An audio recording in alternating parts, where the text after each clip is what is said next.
There are a lot of horrific stories in the Bible. Yeah, sure. I mean, there's a lot of horrific stories in fairy tales, but that doesn't mean that horrific things don't happen just because fairy tales tell horrific tales. The Bible is a reflection of reality of things that took place.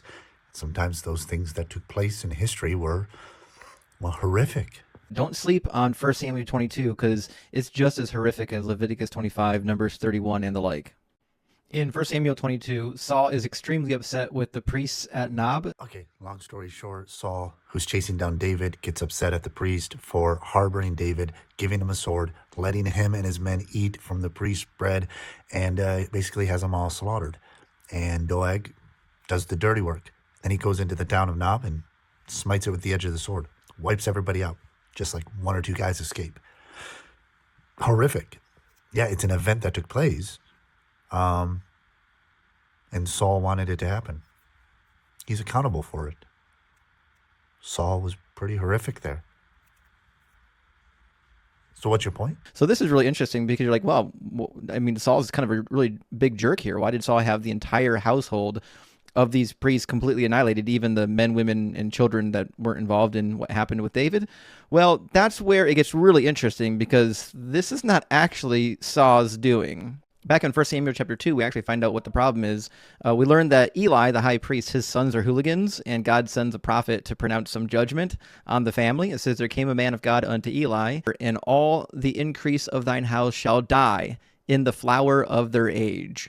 And so this will be a sign unto thee because of the sons." So God literally said, because of the two children of Eli, Hophni and Phinehas, because they were hooligans and Eli didn't rein it in, he says, "I'm going to end your entire lineage," which is weird because he could have just offed Hophni's and Phinehas right then and there and eliminated the problem altogether. But what he didn't do is that he waited until later when Saul was king, and then he decided to kill all of the priests in Nob, every one of the priests in Nob, assuming some of them aren't even his family members, and then all of his family members, the men, women, children, and suckling infants, all because of these two hooligans that weren't corrected by their father Eli. So yeah, the horrific thing that happened to these poor children were because God is so petty, he's so petty and upset that Hophni and Phinehas are disrespecting Yahweh during the sacrifices that he decided to execute a bunch of innocent people because, you know, it's Yahweh or the highway. Not only that, but in 1 Samuel 22, David claims that David, was the one who occasioned the slaughter of all these people. David takes the blame. So you're blaming Yahweh. David blames himself. Obviously, Saul was the one whose fault it was that they were killed. Doeg carried out the executions. So who was it? What's actually going on here? First of all, you're kind of demonstrating how prophecy works in the scriptures. God declares something and it happens. And there's two ways that it happens. Either God causes it, or it is the result of the decisions we make so that we reap what we sow. God is not the cause of evil and evil choices. Now, God is the God of life and death, and it's his prerogative to give life and take life as he chooses. And as God said, the two sons would die on the same day. But what Saul did was a decision Saul made. And God predicted this is what's going to take place because you're going to follow the lust of your own desires. Saul was put into place because the people of Israel, already carnal from the influence of the carnal priesthood, the influence of Hophni and Phinehas, had so infiltrated the land that they were done. Either people were sick and tired of it, or they had lost sight of what the true purpose of the priesthood was, and they demanded Samuel, a proper priest, faithful to the Lord, they demanded Samuel give them a king. And the people got what they wanted. They got a king, but a very petty, petulant, selfish, narcissistic king who, in his rage against David and his bitterness against God for taking away his kingdom because he tried to act like a priest himself, he kills, unalives, a bunch of priests.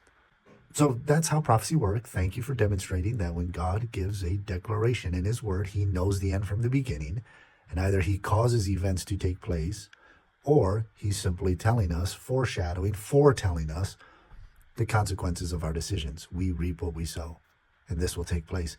And that's why the Bible can say that God repents or changes his mind when we choose to not go down the path he's warning us not to go down. And so if God thinks to bring upon us calamity because we are going down a path that will reap calamity and we churn from that, then the calamity will not come upon us. That's how it works. But wait, there's more, because remember why Saul had the priests executed? The priests were executed for helping David, the one that the Lord chose to reign over Saul. God was upset with Saul, and David was going to replace Saul. The priests were helping God's anointed king, and they got slain by the sword because of it from God's earlier pronouncement. So they literally got executed for doing the right thing.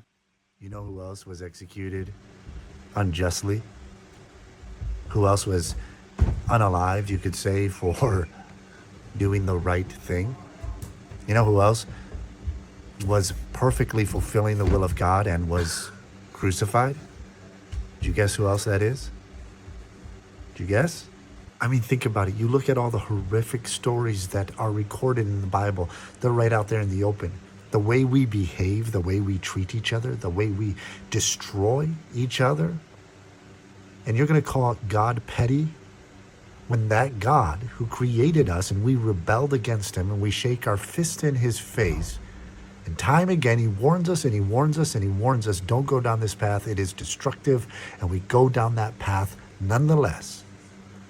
That this God who you call petty would come to us, send his only son, become a man, and suffer unjustly at the hands of sinners.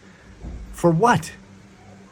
To redeem us and save us when the majority of us don't even want it, but will spit in his face? We'll go on TikTok and spend our entire life trying to trample underfoot the grace that he has provided? We're going to spend our whole life claiming that the Bible is a fairy tale, a made-up book, and then just be absolutely obsessed with trying to prove that point? Yahweh is the petty one?